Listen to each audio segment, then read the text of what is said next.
see if the Wi-Fi will reach.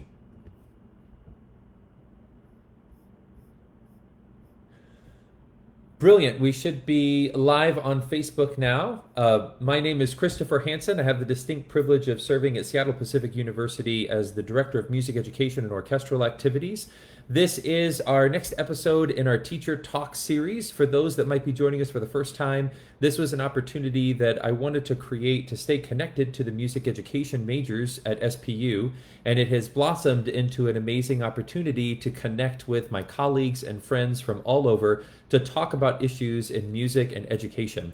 For the past few weeks, for those of you that have been watching, as a reminder, and for those that might just be watching for the first time, we've been discussing the topic of racism in music and education, and making that as a very important distinction because there are different ways in which we experience racism and issues around systemic racial issues and prejudice in the field of music, whether it's entertainment or production or education, and also in education, whether that's public or private or community. And so the people that we've had talking with us over the past few weeks have brought in some really interesting perspectives about that as their time as students, whether it was in high school, grade school, or in college and graduate school, also as educators, also as facilitators of music and performance. And so I've been so blessed to be able to connect with several of my friends who offer some really unique perspectives. The blessings continue this week because I am connecting with a new colleague, someone that I consider a new friend in my life, and that is Dr. James Ray, who's over at Western Washington University. We had the opportunity to connect and sort of commiserate on the challenges of transitioning from teaching public school, which is a bear in and of itself, to transitioning into higher ed and teaching future teachers. And so I laugh about it because I'll never forget that first phone call we had, talking about teaching string methods and transitioning to a quarter system and all of the changes that happen, and sort of being humbled, if I can use that word, at how different it is. Higher ed is a very different beast, but it's something that through that conversation and the incredible work that I have seen Dr. Ray doing over this first year, that I know he's very passionate about. And I share that passion about being able to prepare future educators, particularly for public school, but for community music programs, for church programs. There's all different ways that we can be educating people and facilitating experiences in music. So today we're going to, again, be continuing this conversation on racism in music and education. We are having a Zoom session so that Dr. Ray and I can talk. However, we are broadcasting this through Facebook Live so that you can post comments and questions that you might have. So I have a second screen up here just so people know that I don't want to be disrespectful. I want to try to maintain my Zoom eye contact and stay engaged. But if you see me darting up to the left here, it's because I have another screen so I can monitor your questions and comments. And I strongly encourage you, please feel free to join the conversation. I'll bring those questions in when possible and sort of echo those comments that you make, because I'm so excited that you're giving us some of this time to be able to hear this conversation and hopefully participate, because I'd love to know what it is that you're thinking about the experiences that we share and the things that we dialogue about. As mentioned in previous episodes, Seattle Pacific University is a Christian institution of higher ed. I identify as Christian, and prayer, I think, is very important practice for everyone. However it is that you practice a sort of mindful meditation or reflection, I think prayer is a great tool for that. So I usually start these sessions with just a moment of reflection and a prayer of thanksgiving to sort of center us in this dialogue. So for whatever it looks like for you, I'd love for you to just take a moment for reflection and join me in this prayer. Lord, thank you so much for this day, a day of rest and rejuvenation as we prepare for another week. So many things have come to an end. We are finishing school years and transitioning into summer months.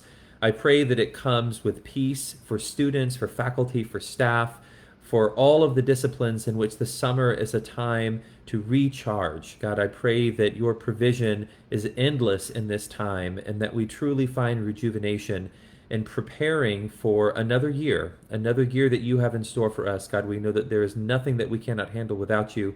And I pray that you stay with us and guide us into this next year. Our culture, our society, our climate, our schools have changed for this pandemic, for the evidence of racial injustice, for the crimes and the murders that are being committed. against and towards people of color. God, I pray that you work in this time, that you continue to work in this time. We know that you are not absent, but we know that there are great things that are changing, and we pray that you are behind these changes and that you help facilitate that change so that all people can be recognized as equally beautiful and talented and important to this world. I pray that we can see each other as you see us.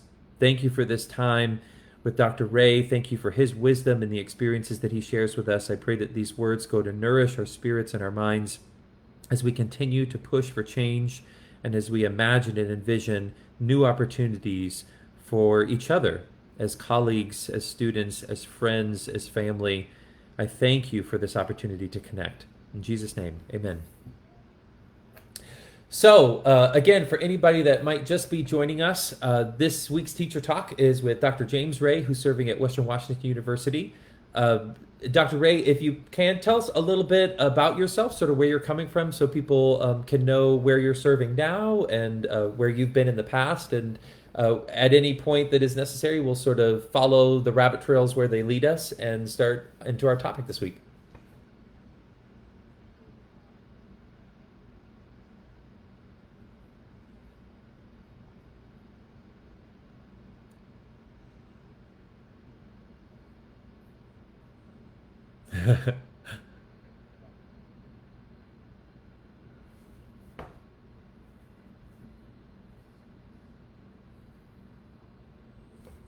Woo.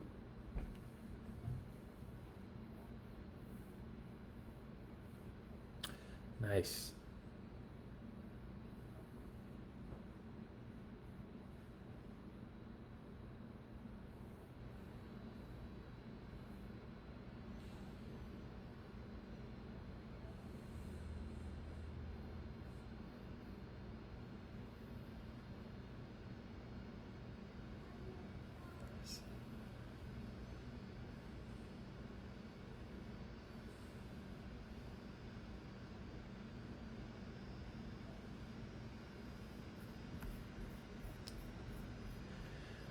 Oh, James, I'm going to stop you. I'm having audio issues. Thank you, Brandon, for letting me know. This has happened to me in the past. I don't think so. Oh, I know what it is. I need to unplug my headphones. I troubleshot this last time. Sure. It helps me hear a little better, but let me do this and then turn up my speaker. Brandon, thank you so much for that. Thanks, Um, Brandon. and I know it will be slightly redundant, but actually, James, I'm going to ask you to just start again so that people can hear that. Yeah, Go ahead totally. and talk a little bit. Brandon, if you're still watching, All right. let me know if this is any better. Go ahead and talk a little bit, James. Sure. Okay, let me do a testing, testing, testing. Awesome. How we're That's sounding it. here. Brandon, Good. All right. thank you so much Cool. for letting us know. Awesome. So, Good. yeah, please start again. Let us know a little bit about where you're coming from. Sure, yeah. So just finished my first year at Western Washington University, teaching instrumental music education, which is my specialty. So I get to obviously engage with music education students, especially those looking to basically be band and orchestra directors. But also I get to broaden my scope a little bit by teaching music theory. So working with incoming students and as part of the first year music theory sequence, which for me is really exciting because it means I get to engage with more areas of the music department, really all areas of the department. Students seeking minors, students seeking music specialties in performance, composition, history. So for me that's really kind of fun, and a lot of that flows from where I just came from. A year ago I finished 12 years of teaching K-12. Most of that time, the last 9 years, in the Port Angeles School District right here in Washington State, teaching all levels from 4th grade through 12th grade. And one of the things I just really came to love about that work was a bit of an evolution, at least as I recall it now, from when I first graduated undergrad and started teaching, where I thought, I was going to basically go out and evangelize Bach, Beethoven, and Brahms for the masses, right? And walk into the schools and just enlighten students as to the beauty and wonder and superiority, which is a big part of anyways, but of the quote unquote classical realm. But I quickly understood that I don't know about quickly, but I eventually at least got to understand that first of all, the music that I specialize in is fantastic. It's still wonderful. It's got a lot of merit, but it is but one Yeah. of countless musical kinds of styles. And so this whole idea of evangelization of the classicism is kind of misguided.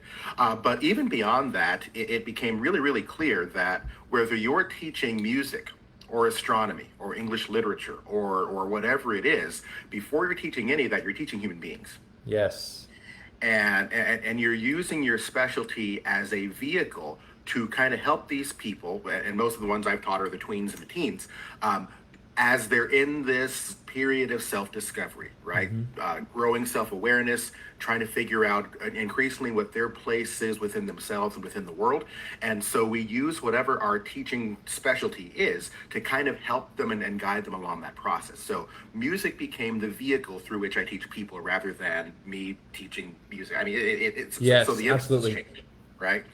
And so, and what working in the public school setting, one of the things I came to love was the fact that I am not producing, I am not a conservatory preparatory kind of a person, in that I'm going to send great numbers of students off to join the music profession. Now, we get some of those, and I love that, and I support them in every way I can. But what I get to do is I get to engage with students from throughout the school population, which is kind of a microcosm of the greater population, right? And so just again using music as a vehicle to kind of help them along and help them learn some things about themselves and about the world.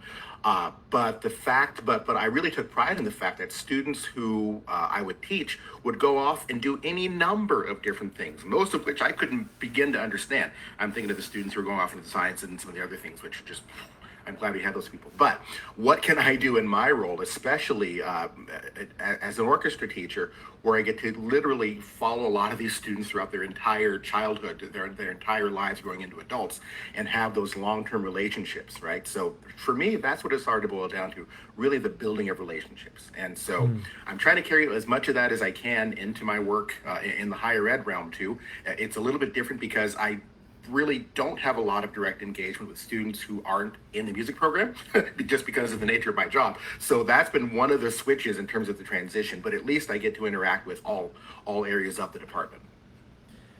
Yeah, I mean, this is, this was something that I realized happened in our very first phone call, that we're such kindred spirits and like-minded in this regard. And I was writing down some things that were popping into my head as you were sharing your story, that I always give credit to this. Mark Stedman, who was a legendary educator in the school district that I was in Central Texas. He was a biology teacher, but he had his principal certificate, so he had served as an administrator. He had been in education for years and years by the time that I was teaching at my high school, San Marcos High School.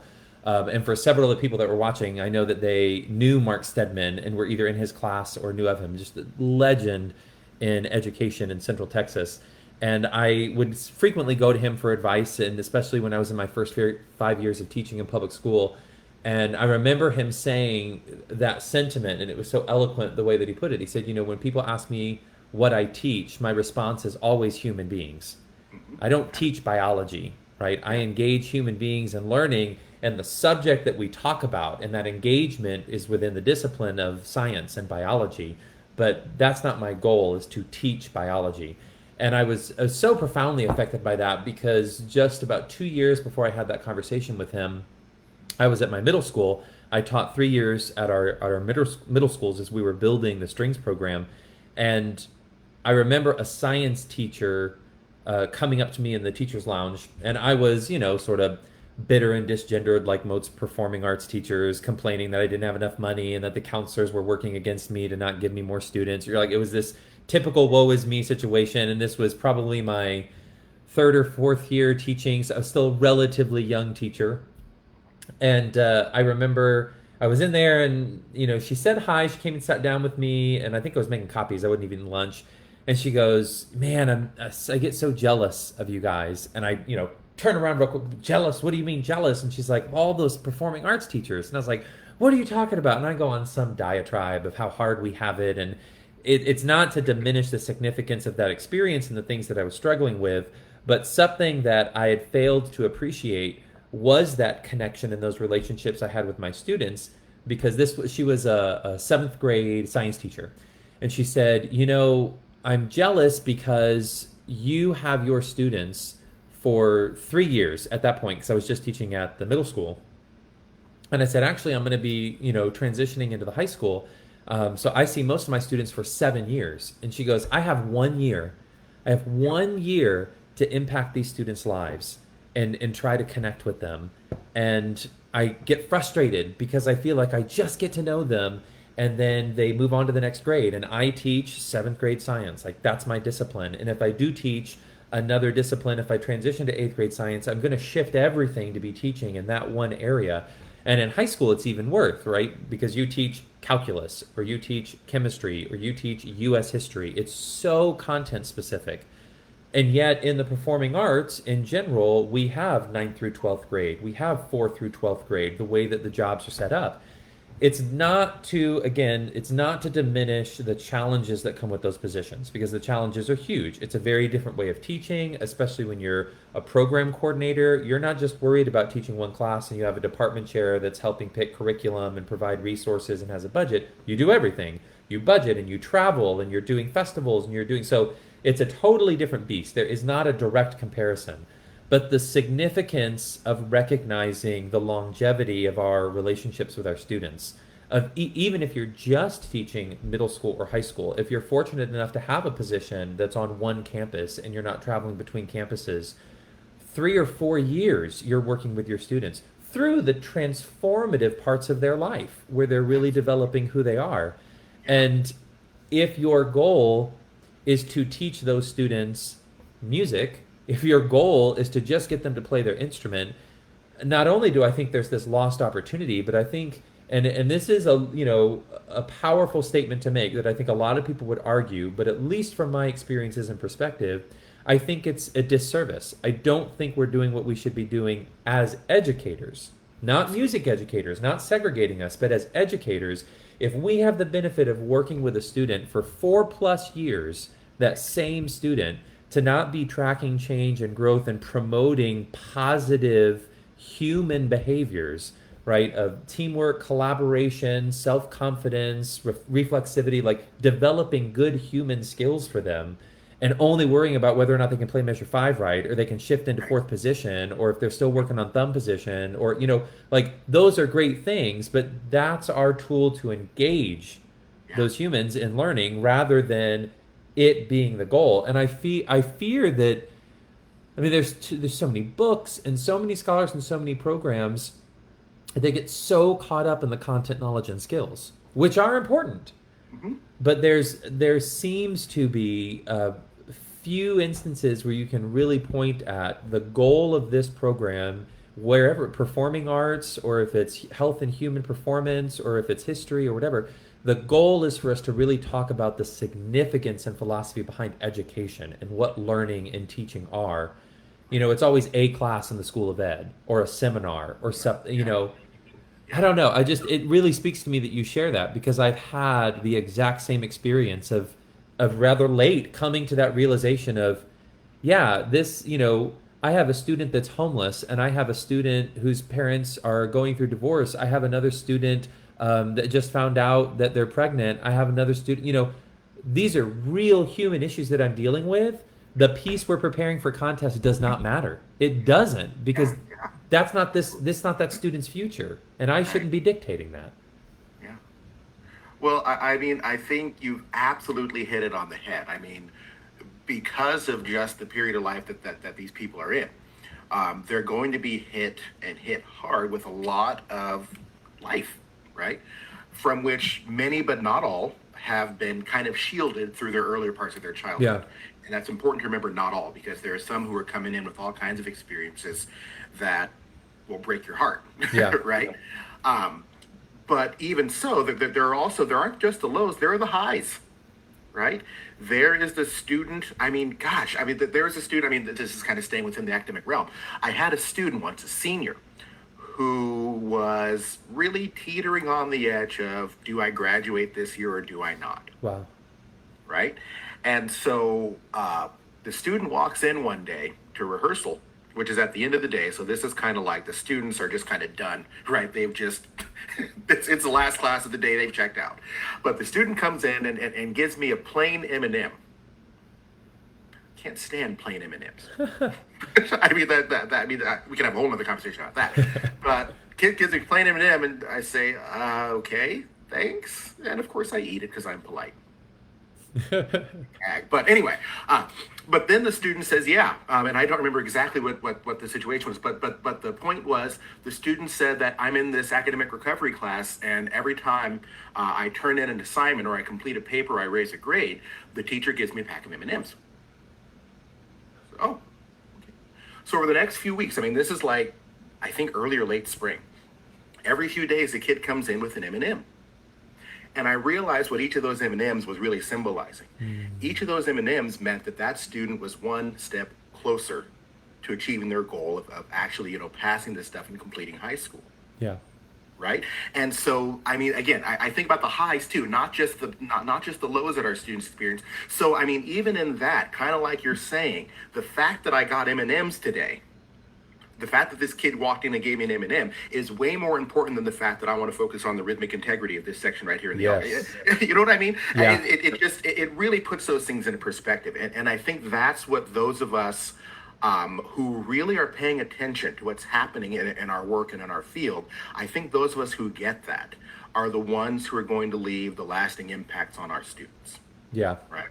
And one of the things I'm talking to music ed students about now is, I mean, I try to infuse all of these things in as many classes as I can. But one of the things I try to come back to is, listen, folks, it isn't an either or. Because at some point I start sounding like the touchy-feely kumbaya, everybody, hug and these kinds of things. But at what point do we get to the actual music making? And here's the secret.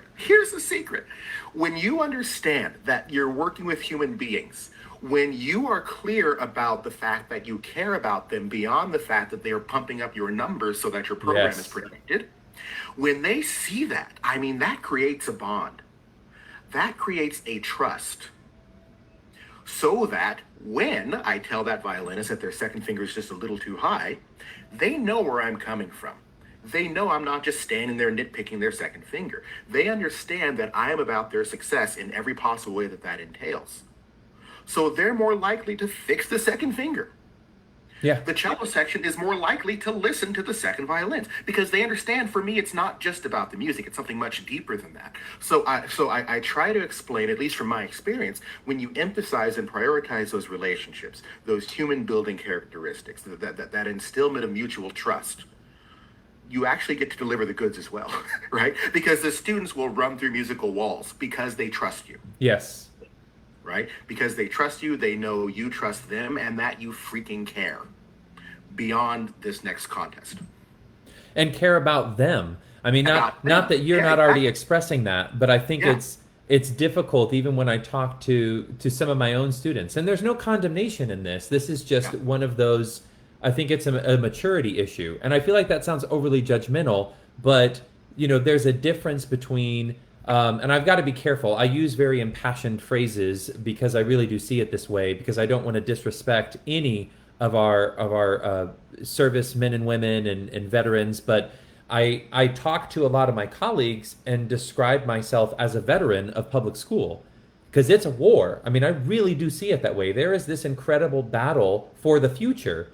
And it sounds sort of grandiose, but I really do see it that way. When I taught in my community, the students that graduated from our high school were the next generation of our community. They were the ones working in it. They were the ones sustaining it. And I find myself fortunate that I worked in a relatively small town in Central Texas. When you're working in, Houston or Seattle, or when you're in some huge metropolis, I think a sense of community can get sort of lost because it's so huge. But when you run into your city council members at the grocery store, when the school board members, go to church with you, when you really have a sense of that community, and you can immediately see, oh my goodness, the chief of police was the son of this person who took classes by this person at the high school. Like, you can really see how the community is built around the students that are in the school and how they're graduating and what they do. And it was always very intense to me, especially the longer that I taught and I got to track, you kind of mentioned this, where the students are going after they graduate, right? And some of them are going off to study science, and there were several students that I knew that became, EMTs, or that went and opened a small business in our community.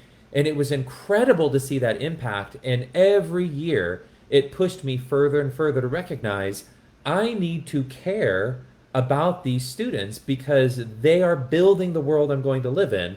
I quote Maxine Greene often, but my favorite quote by her is the arts, it has been said, cannot change the world, but they can change human beings who can change the world.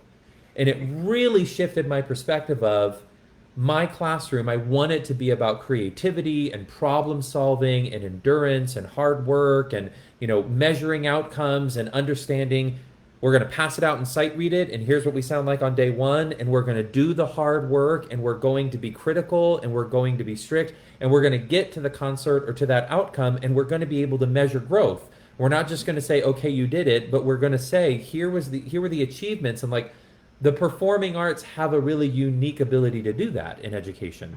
And so it just totally shifted my perspective to say, we need to do this. And so I mention all that because when I'm talking to a lot of my students at SPU and I'm trying to say exactly as you articulated, it's not just content knowledge and skills. It's not just about the rehearsal and your conducting pattern. Yes, you need to know that to effectively communicate content knowledge and skills in music. But I really need you to think about the human beings that you're teaching and what relationship you're building with them. And yes, how this pattern that you give can communicate something, and someone's going to cry because they're just having that hard day. And all you said was the F sharp is still flat and they're going to lose it. And how do you deal with that? And, trying to express that without buying into these cliches or being, the touchy-feely teacher or, like, oh, you're just overly emotional. I used to regularly get criticized by administrators, and this was not something that I appreciated, of being the impassioned orchestra director. And they'd be in their little gaggle with each other like, oh, Chris, he's so passionate. And it was demeaning. I mean, because they diminished the significance of the change that I wanted to see and the change that I wanted to support in my program, on our campus, in our community, because I was all you artsy people, quote unquote, right? All the art teachers, you guys just, and it's like, that's not it. And the fact that you want to relegate my passion about, teaching human beings and seeing these students evolve and change in my program, the fact that you want to relegate that to the arts is disturbing because it shouldn't just be happening in my classroom. You shouldn't just be able to point at the art teachers. And eventually I turned it into a compliment that I said, yes, I am enlightened. Thank you for pointing that out. Yeah. Now, welcome to the party. Like, wake up. And by the way, come to the concert and see what that results in. Yeah, it's just, it's surreal to me, that the disconnect. And it takes me to what I wanted to mention, and I want to be careful because I want to protect the anonymity of some of my students. But something that really really speaks to me is that.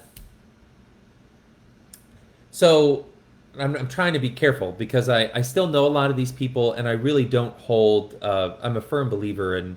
And not having regret. I'm very grateful where God has led me in my life, and that comes with the good and bad things that have happened to me and the experiences that I've had, and I've learned from the experiences that I've had. But I distinctly remember towards the end of my time teaching in public school, I had a large number of students that were members of the trans community.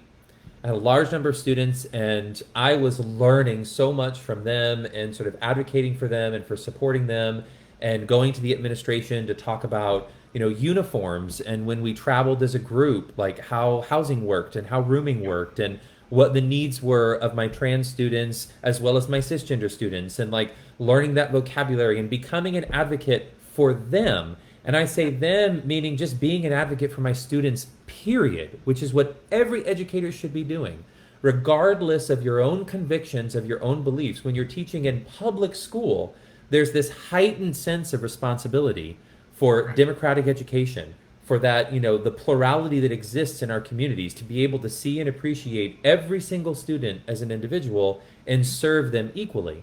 So I digress because I'd love to know your experiences with this, but I bring it up because the more impassioned I got about sort of really ensuring equity for all of my students, I distinctly remember a conversation that I had with an administrator, and I had been brought in particularly because our high school was facing issues with bathroom access. particularly for our trans students. And I had been sort of advocating with the students to try to create some sense of equity. And I had a bathroom in the fine arts hallway that I had access to. And so we were in these negotiations of sort of how we could make that accessible and doing all of this. And several of the students trusted me to share their experiences and talk about their own frustration. And so anyway, so this had been an ongoing conversation is the point that I want to make. So I've been brought into an administrator's office, and so they're talking to me about it again, this sort of conversation I was comfortable with, and was like, here's what I want to offer to, problem solve and this and that. And then this question came out of my administrator's mouth, and it just shook me. We're talking, and in a complete break of the conversation, I mean, just completely against where the conversation was going, the administrator turns to me and goes, "Why do you have so many of them?" And I'm like, we're in some weird, and I'm going, "What?" And they go, "I just don't understand why you have so many of them." And I said, "What are you talking about?" And they go, "All of these trans students." So at first, people that know me, I'm triggered, right? Like my haunches go up, and I'm like, them, like I'm, they're being othered, and I'm like really getting defensive and getting worked up. And I was like, I really don't appreciate, nor do I understand this question. And the administrator looks at me and they go, "Well, it seems odd to me that there are so many trans students in the orchestra program, and we don't see that in the other program." And I fumbled and attempted to sort of explain the importance of disclosure and the significance of, the trans students in that community understanding that, they are not responsible for coming out and saying, "Hi, I'm a trans student, and this is what you have to do with me, and this is how you should treat me." Like that's, it was trying to navigate sort of ignorance, and I'm not using that in a judgmental way, like sincere ignorance of, you are othering this community, you're looking at them as alien and strange, and trying to quote unquote like make sense of this community that you don't understand, and I don't understand, right? I'm a cisgender white male. Like, you're asking me to answer questions that you should be having dialogue with these students, and you should be caring for them and not trying to go through me to get to them. Like, it was just this painfully awkward situation. I bring it up because not even about a month later, a parent of one of my trans students had come to me, and again, this was sort of unsolicited, said, "I appreciate the program that you have built because," and this was truly sort of unique, in the middle school and the high school, we had a number of students that identified as trans. And it was interesting that there was sort of a large number of students that had that identity that were in the orchestra program in the district. And this parent of one of the students came up to me and said, my child came to me and admitted that this was one of the only places they felt safe.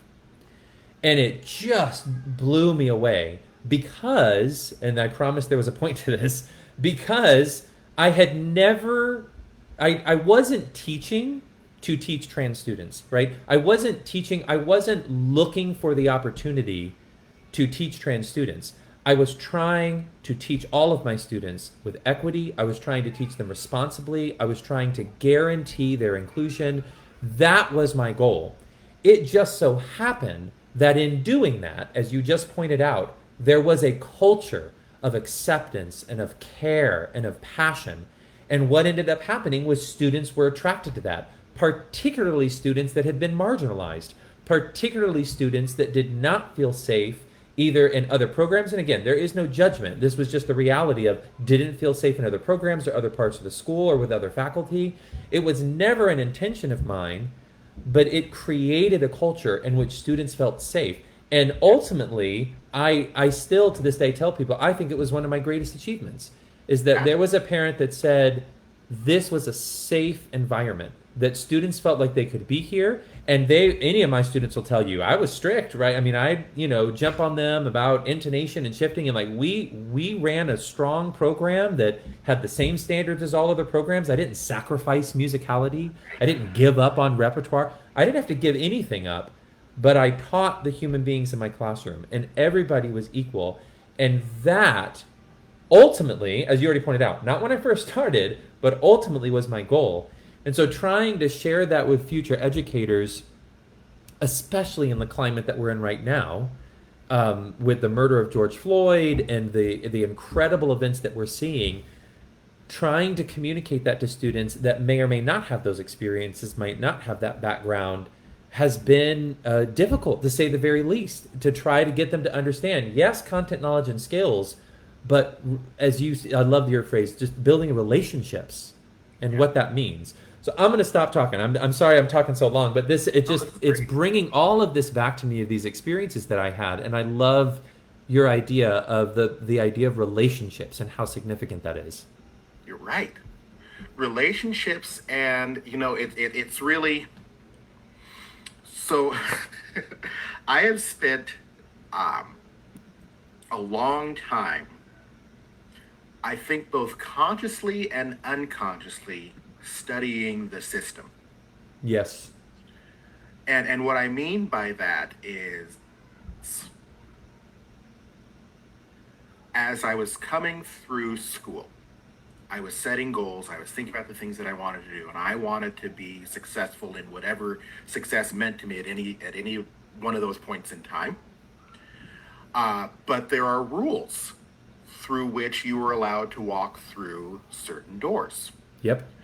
And so I think, again, to at least a superficial level consciously, but to a large extent unconsciously, I was able to study and understand those rules and learn the code, Hmm. learn what to do, what to say, how to present myself, my thinking, my this, that, and the other, to where here I go, right? And also to learn how to play it safe, to hedge my bets, Hmm. right? Now I'm going to try not to spin this out too far, because I mean this is a lot of this is I'm just starting to become conscious of.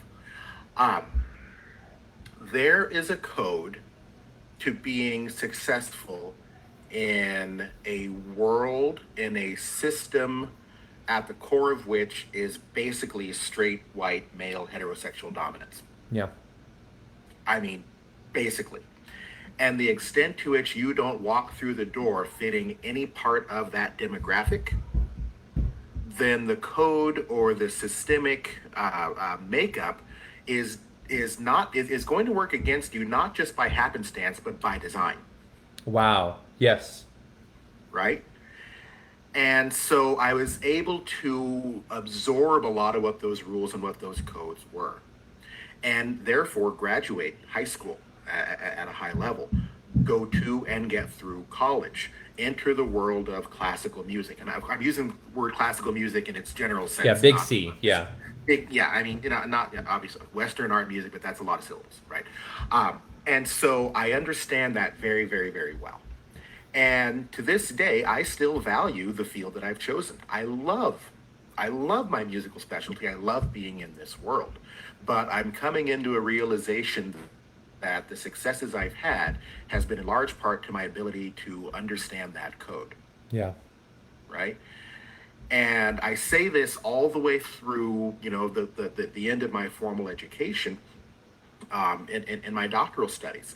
And by the time I get to grad school, we're studying things like social justice. We're studying things like postmodern thinking and everything else, and equity and what that really means.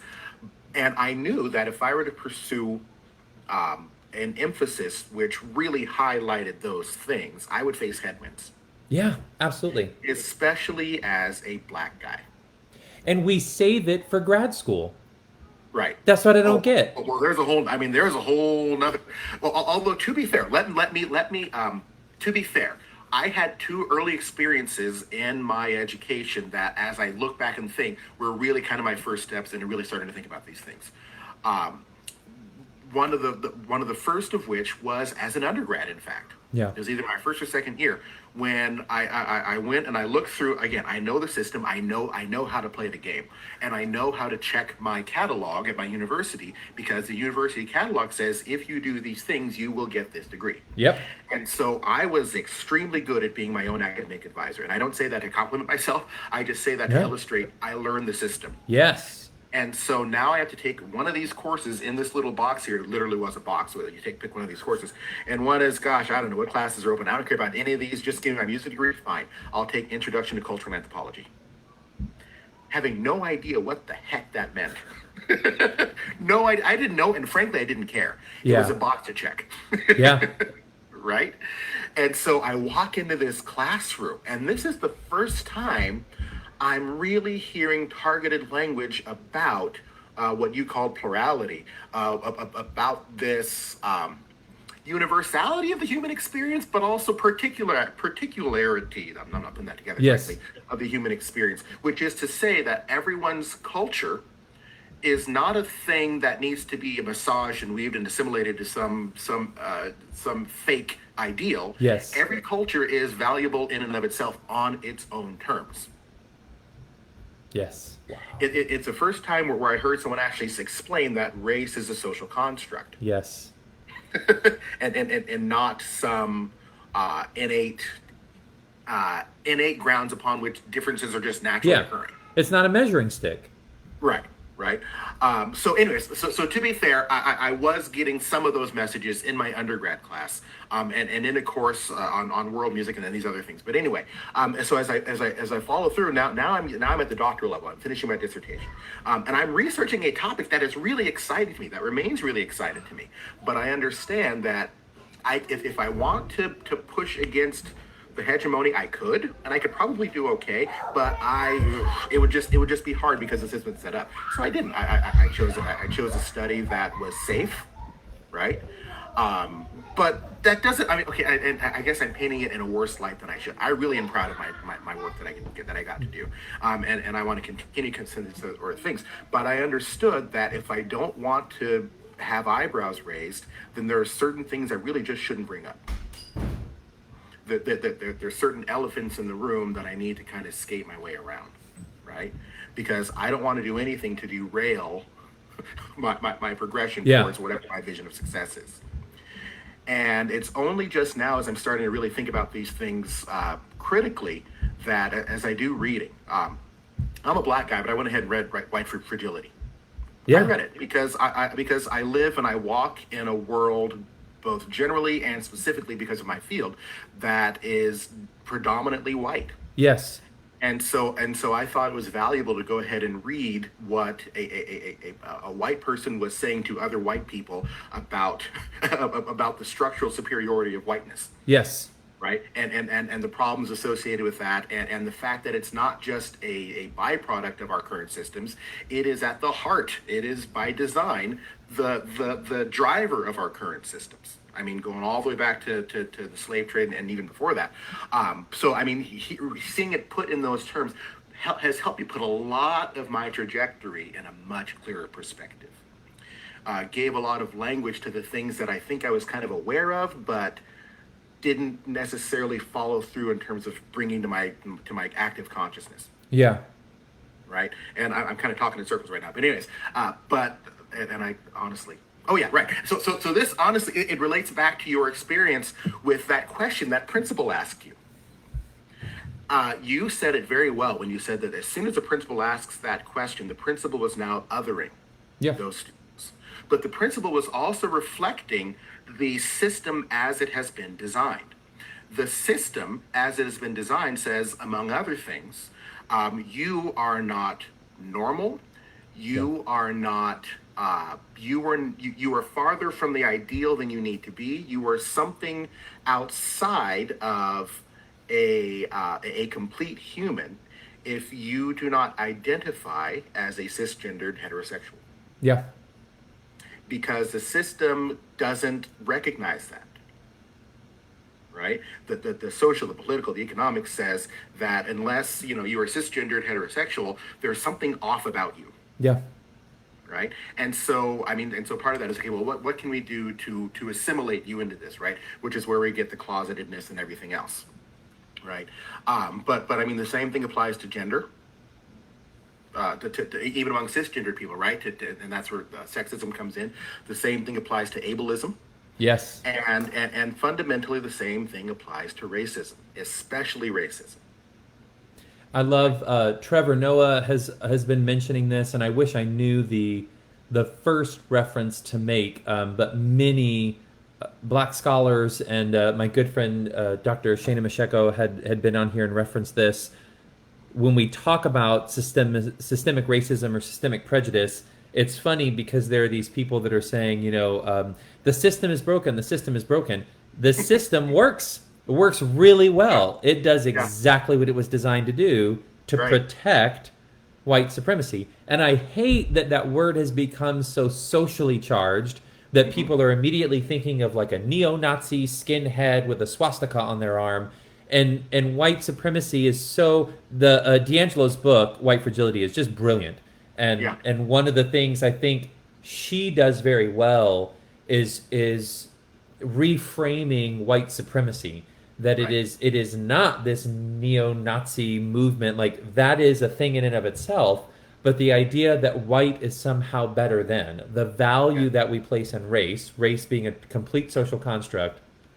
And you're absolutely 100%. I mean, I feel the only thing I've ever been able to do with you is agree with you, because I feel the exact same way, that it's frustrating that as we perpetuate these quote unquote norms, which oddly enough is not norming, right? It's segregating, and it's perpetuating an idea of what is normal, even though statistically speaking, the diversity of human beings, particularly as it comes to gender or sexual orientation or race or belief systems, that is so much more a normal than this cisgender, white, male, conservative Christian image that has become associated with America.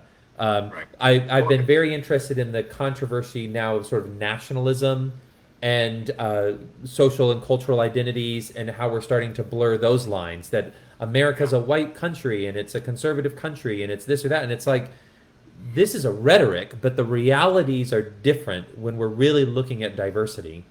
Yeah, but I guess I mean I think one of the things I would say, which D'Angelo and others are finally enlightening me to, that isn't recent rhetoric. No. That isn't some byproduct of whatever. That was literally baked into the actual verbiage these people were using Oh, yeah. in the founding of this country. Right? You look back at Jefferson. You look back further to people like Hume, Yeah. Charles Linnaeus. It was Charles Linnaeus. Linnaeus, who literally develops a racial hierarchy, like literally, right? And that was used to justify the beginning of the transatlantic trade slate over to Portugal, Yeah. right? And again, this is not history I've known forever. This is stuff I'm literally just learning as I finally open my eyes and start reading about this stuff. Right. But the idea that whiteness is superior is essentially exactly what they were saying. And we need to reinforce that, and we need to bake that in. And D'Angelo, like you say, does a really good job of spelling this out. We need to project whiteness, and we need to make that synonymous with American. We need to make that synonymous with normal, Yeah. right? And when we talk about, people like leaders, thought leaders and these other kinds of things, when we use those descriptors in the abstract, we mean white. Anything else, we need to add an adjective. Exactly. A black composer, Yes. first woman astronaut. Come on, talk about it. Because we have to use those adjectives to show that this is something other than the norm. Exactly. Nobody talks about the first white man to step on the moon. It was the Exactly. first man. You see what I mean? Or first person. So that is not that is not a happenstance. That is by design, Yeah. right? And it's fascinating. I didn't realize how much of that was so literal. As I read, it's like, oh my Oh, god, yeah. they actually wrote that. They actually said that. That's what. Oh, good. Ooh. So no wonder. And like you say, the system isn't broken. That is the system. Yeah. That is the system. And so what your principal is projecting, it was an ignorance. It was an expression of prejudice, but it was also a reflection of his indoctrination, the way we've all been indoctrinated. So is he to blame for not enlightening himself as a person who works in the education field, where your job is literally to educate and enrich the lives of every single student? Yes, he is personally, but he is a byproduct of the system that was intended to produce that exact question. Well, and it's funny, even then, and I'm not I'm not exposing the gender of the administrator that I talked about, but what I find interesting is I intentionally never said principal, and I intentionally used gender neutral pronouns. But Mhm. your assumption is that my administrator was a principal and was a man. Well, I mean, But no, but I'm pointing it out that yeah, that is the system. yeah, When people will argue, I'm not a part of some conspiracy or I'm not a part of some system, it's like, well, think about the way you view the world. Think about, and it's a, I mean, I don't want to sound sort of nefarious by saying this, but it's always an interesting social experiment to me to talk about some of my own experiences and intentionally use gender neutral pronouns, intentionally not identify positions of power when I'm sharing an yeah, experience. And it's very telling to me when you talk to different people. Case in point, had I been talking to someone in a school of education and I'm talking about the administration enacting district policy or campus policy, a lot of them will go to superintendents. Well, if your superintendent would have this or your superintendent would have that, like it's fascinating to me that it doesn't matter where you go in the hierarchy.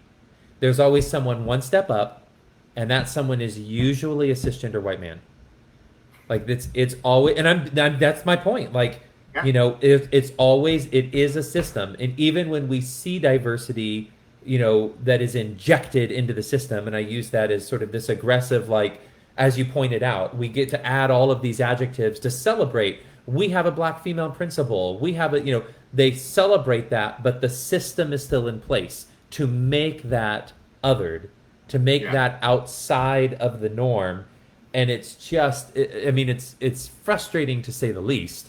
Yeah. And my heart breaks to hear what you're talking about in terms of your grad experience, because and my friend Shana had brought this up previously in the context of racism in music and education and the research she wanted to do. She was doing a DMA in vocal performance, but wanted to study ethnomusicology and wanted to know where the music she was singing was coming from. And she got that same reaction, sort of this heavy scholarly eye roll, both literal and, you know, metaphorical, that it was like, oh, well, the black student wants to, you know, discuss, you know, blackness and wants to discuss, like, well, I guess we'll just let her do that. And it's like, it's insane. Whereas if a white student comes in and says, I want to talk about this, it's celebrated scholarship. How forward thinking of you to be breaking through the norms. And it's another example of privilege, that I can have that conversation and it can be appreciated as divergent and imaginative and challenging the system. Whereas a counterpart that might be a person of color, they're trying to perpetuate some rhetoric, or they're just trying to pull a race card or whatever cliche gets thrown around. And it's infuriating. Well, yeah, and I would, just to be clear, I mean, none of the potential obstacles I talked about were literal. No one ever came. In fact, where I did my doctorate, Boston University, that music education department is, I mean, it's very progressive. It's very forward thinking. It is extremely social justice oriented. Yeah. Extreme. So I could have done a really nice job of walking through that. But there are a couple of things that were all internal. They were all in my own head. It's systematic. It's systematic, right? One, again, I learned the rules and I figured out how to play the game. I knew that if I did a study that would be well served by quantitative analysis, there was a chance I could get through it faster. Yeah. And again, because I know the game, I understand that the best dissertation is a finished dissertation. And so let me just get it done and then I can look at whatever else. But the other thing was, I didn't want to.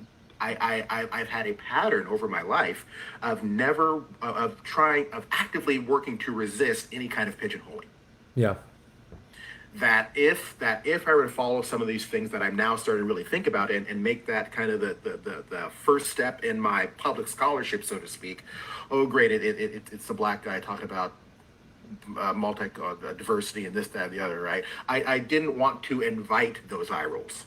Yeah. I didn't get them. I wanted to create a situation where I wouldn't. Right. So, Yeah. and I didn't want that to distract from what I have considered really at the heart of my professional identity as an educator of everyone, Yeah. as a person who understands the universality of musical experience, the equal value of all different kinds of music, but who identifies as a person whose expertise just happens to be in the Western art music tradition. Yeah.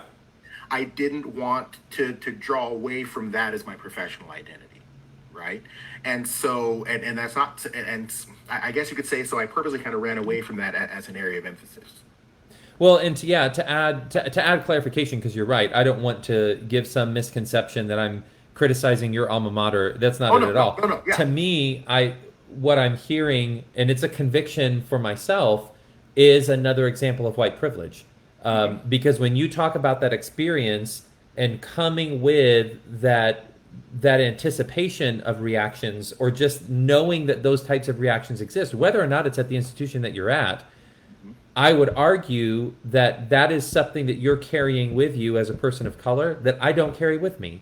And that's the frustration, is that I approach literature and scholarship on diversity excited about the opportunity to work on it, and I anticipate being celebrated for it. I anticipate people telling me, great, this is the type of work that needs to be done, primarily because I've had a lot of those experiences. My one of my master's thesis was on a black romantic composer from America. And everybody, I mean, people just swarmed around me to celebrate. It's so great that you're promoting the work of black composers in America, and that's what we need to be doing. And I was getting invitations to conferences.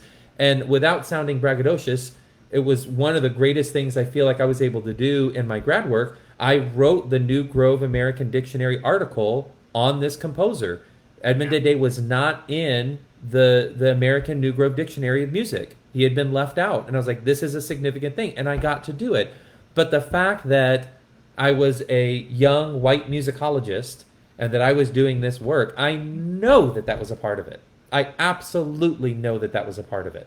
And yeah, it frustrates me, but at the same time, I was conscious enough, as Maxine Green and Paulo Freire and W.B. Du Bois talk about the role of consciousness and how we act in our lives.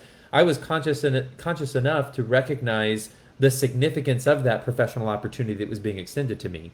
That and without sounding somewhat subversive, I'm afraid people are going to be scared to work with me. You know, I recognized, yeah, if you are going to give me these privileges, I'm for damn sure going to use them to advance other people, right, and to look past myself. It's not, I'm not going to relegate myself to only be doing inherently white scholarship or sort of projecting this white savior mentality that I'm going to be able, no, I'm going to open these doors to say, if you're willing to hear my work, you need to hear everyone else's work. sure.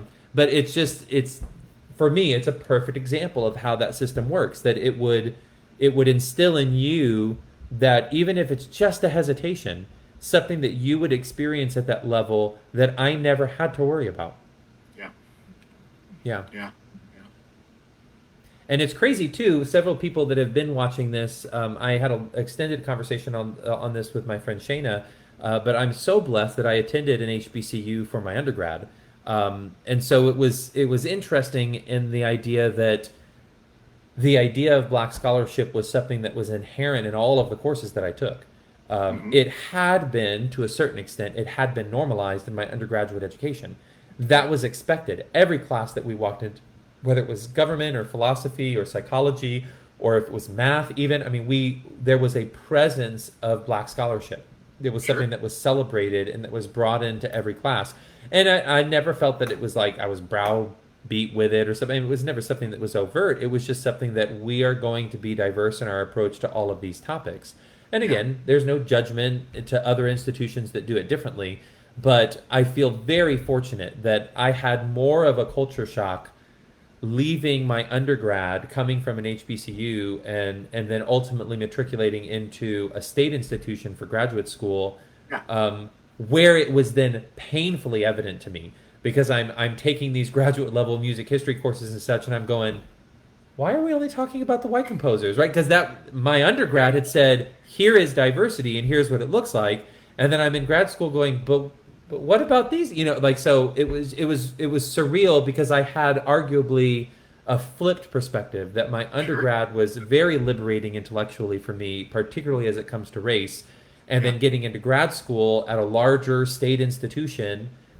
It in no way did it promote prejudice or like you're pointing out. Like I didn't feel that, but in terms of the system, the curriculum, and how it was presented, and what we were performing in ensembles, it was completely whitewashed. Yeah. But and I guess one thing I would push back in is the idea that your later experience didn't promote prejudice.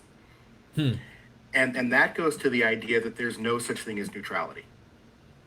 Interesting. I'm reading Kendi, Ibram Kendi right now, Yes. that How to Be an Anti-Racist. Yes. He's not the only one. He's many people to explain this. Listen, unless you are purposefully doing things that push against this system of white supremacy, that is the only way to be anti-racist. Anything else is racist.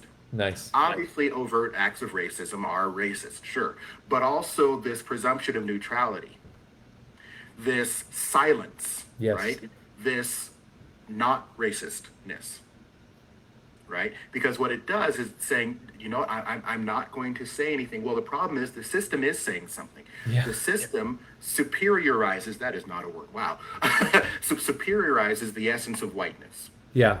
And so by just playing along and going along, you are perpetuating that message, right? So unless you are purposely doing things to advocate for your transgender students, to humanize your students of color, to really talk about this idea of feminism not just as elevating women, but as recognizing the Yes. equality.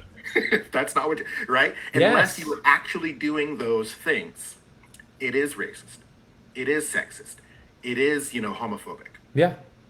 Which I have a problem with that term. I'm sorry. Can I just say that phobia is a fear of something, right? What you are is you're just a bigot against Nazis. I mean, can we call it what it is? We need another ism for that. It's not phobia. Are you kidding me? I mean, Well, I could push back on that, and that it's scary to me that, God, I mean, it's truly scary to me that I have interacted with people that think that they can, and this is a phrase that my friend used to use, that they can catch the gay. That there, I think there is a phobia, but the phobia is, I agree with you in terms of the jargon that we use to talk about it. I think the phobia is just the fear of other, right? That it somehow takes away from me. If gay people can exist without prejudice, then how does that show my value in living this normalized life that has been perpetuated in front of me? Right. I think if anything, it's not just homophobia. I think the phobia needs to be extended because it's just a fear of what is different. Well, it's a fear of what is different, but I think it's deeper than that. Again, going back to this systemic thing. Yeah. Right. It's the fear of the dominance of the dominance of heterosexuality being challenged. Yeah, yeah. In the same reason, in the same way that anti-racism is feared, or I'll say any person of color, whenever you push back on something like that, the fear is of the supremacy of whiteness being challenged. Yes, absolutely. It's not a fear of the people or of their lifestyle.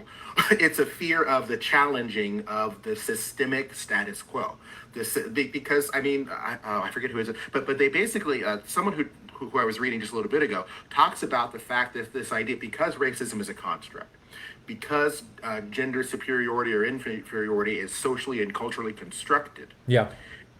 their infusion into the foundation of our society is essentially a house of cards.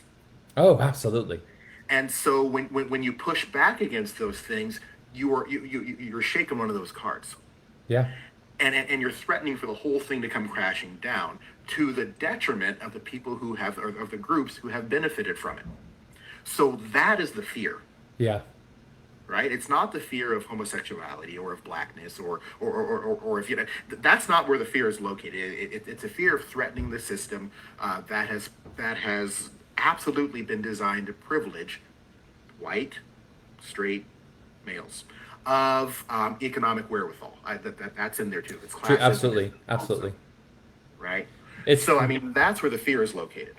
And I say we collectively, representing cisgender white men, we have to be willing to give up that power. I think that's the other aspect of it. I reread Maxine Green's Releasing the Imagination with one of my students in independent study this year, and there's a fantastic section where she starts talking about some of the institutionalization, particularly in higher ed and of education, just period of education. And one of the things I find really powerful and humbling is she openly admits at one point, she says, what I struggle with is that the institutions and the systems that are in place that I don't necessarily agree with are a part of my story and my success. That as I start to challenge these systems, I have to be prepared to let go of some of the power that I have gained because those systems have secured me. They've insulated me. Although she was a woman and had incredible struggles in her story and her scholarship of being appreciated again as we add these adjectives as a female scholar, right? Like as she struggled with that, she also knew the privilege that she had in navigating it as a white female and what Right. it meant in the arenas that she was in. And it's just so powerful the way she talks about it. And it really sort of cut me to the quick of recognizing, yeah, if I'm going to, and you know this firsthand, as I've transitioned to academia and I got to submit the papers and I've got to go to the conferences and I've got to this. And I was like, if I'm really going to encourage this dismantling, being anti-racist, of finding more diversity and ensuring more people at the table to have conversations, I have to be ready to get up and offer my seat to somebody. Yeah. I have to, as a white cisgender male, I have to say, I don't need to present that paper. I don't need to be at that conference because there should be other voices. And I don't really have anything to say right now. I just want to exercise the perceived authority that I have to be sitting there and talking. And that is something, it's been very convicting to me as I sort of negotiate and navigate my own career and what I need to do. I can't believe it has already been an hour. I want to be able to respect your time, but I'd like to, I'm kind of putting you on the spot, so forgive me. I would love to be able to connect with you again, Love to. maybe in a few weeks, because this conversation is in my mind navigating towards what's next and what we can be doing, and I would love to know what you're going to be doing with your students even next year. I mean, Yeah. how have your reading lists changed? How has your curriculum started to restructure to promote anti-racism, to promote this systemic change? And that is a huge conversation. So I would Right. love to be able to reconnect with you for sort of part two to figure out what it's going to end up looking like for your teacher preparation program. And I'd love to do that. The nice thing is it'll give me some time to figure out what that even is. It's like I said, we're having some really soul searching conversations at Western, Nice. in terms of how, because it's a recognition that, I mean, let's face it, the way music programs are in the United States is all about the Western art tradition, which is code for high, uh, middle class or higher whiteness. Yeah. That's just the way it is, and I think my sense is, I don't know about you, my sense is that most of us in the classical community, maybe not most, but a huge number of us actually get that, Yeah. at least on the surface level, right? And so because of that, it's so deeply ingrained that it's really hard to fathom how I change my curriculum to fight against that. I'm teaching, like, again, I teach first year music theory, which is the study of the structures of of European art Yeah. music. Western art music. There it is. That, I mean, and it has a structure, and that structure has value. And again, the cultural value of that is not the problem. The problem is,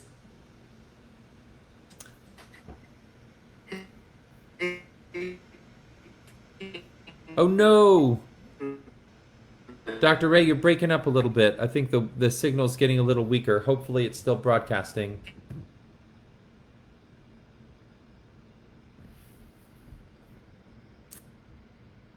Oh no, you're freezing on us.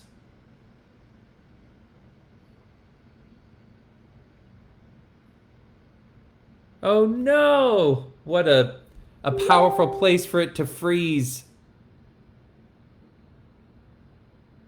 Oh goodness. So, well, this is just further evidence that we have to have a part two to this conversation. Um, I think you're messaging me in my other screen. I want to see if I can find this. And oh yeah, it's all frozen. It's not working.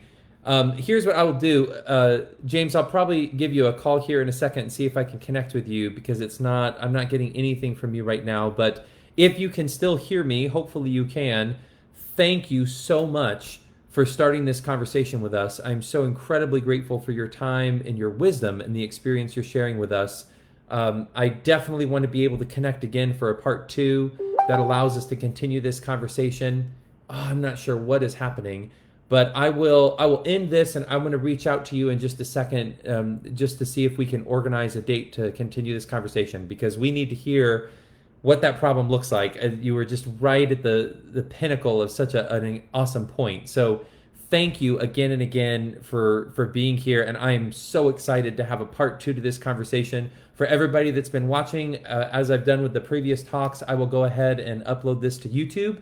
In case you missed it, please feel free to share it and post additional comments or questions that you might have. Thank you so much to everybody that was watching. A shout out to Brandon Beck, Dr. Beck, and the work that he's doing in Central Texas, and the awesome comments that he provided. Hello to Melissa and to Karen. Thank you guys for watching. And please stay tuned. I'll post on Facebook when part two of this conversation will happen, so we can talk about some of the changes that we are thinking about and planning for in the future in teacher preparation programs, and what the future could look like when we're really considering systemic change in terms of diversity, equity, inclusion, and racism, promoting anti-racism in our teacher preparation programs.